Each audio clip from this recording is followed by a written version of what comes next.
Detik-detik copet beraksi di Stasiun Gubeng, KAI, wajah pelaku sudah teridentifikasi.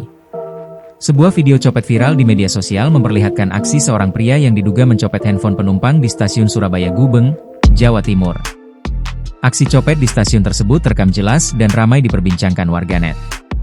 Video awalnya diunggah oleh akun TikTok Laila Salma, yang menyebut kejadian berlangsung pada Selasa, 9 Desember 2025, sekitar pukul 9.35 WIB di area Stasiun Surabaya Gubeng. Dalam video, tampak suasana stasiun cukup padat saat penumpang turun dari kereta komuter menuju pintu keluar Stasiun Surabaya Gubeng Lama. Seorang pria bertopi abu-abu dengan ransel dan tas selempang terlihat mendekati dua perempuan, lalu memperhatikan salah satu penumpang yang menjadi korban. Akun tersebut menuliskan, kronologi, HP diletakkan di saku jaket sebelah kiri.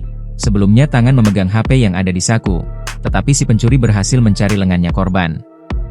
Pencuri sempat melihat arah kamera dan melihat-lihat sekeliling untuk memastikan rencananya berhasil. Sepertinya sudah merencanakan dari sebelum turun kereta, tutur dia menambahkan.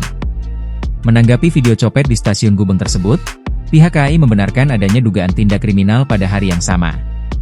Kami sampaikan bahwa sudah dilakukan penelusuran dan teridentifikasi oleh petugas KAI Komuter, kata Public Relations Manager KAI Komuter, Leza Arlan, Jumat, 12 Desember 2025. Korban diketahui merupakan penumpang komuter lain penataran nomor 421 relasi Kertosono, Surabaya Gubeng, yang tiba pukul 9.35 waktu Indonesia Barat.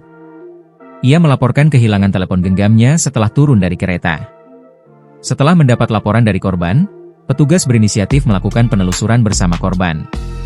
Namun, hasil pengecekan tidak menemukan ponsel korban, baik di rangkaian kereta maupun di area stasiun. Dari hasil penelusuran telepon genggam tidak ditemukan, papar Leza. Setelah video viral, KAI langsung melakukan langkah lanjutan terkait terduga pelaku yang wajahnya terekam jelas dalam video. Kami telah mengantongi wajah terduga pelaku dan akan memproses sesuai aturan dan secara hukum apabila kembali masuk stasiun untuk menggunakan komuter lain, ujarnya. KAI Komuter juga mengimbau seluruh pengguna layanan agar lebih berhati-hati. Segera laporkan kepada petugas apabila melihat tindakan yang mencurigakan, pungkasnya.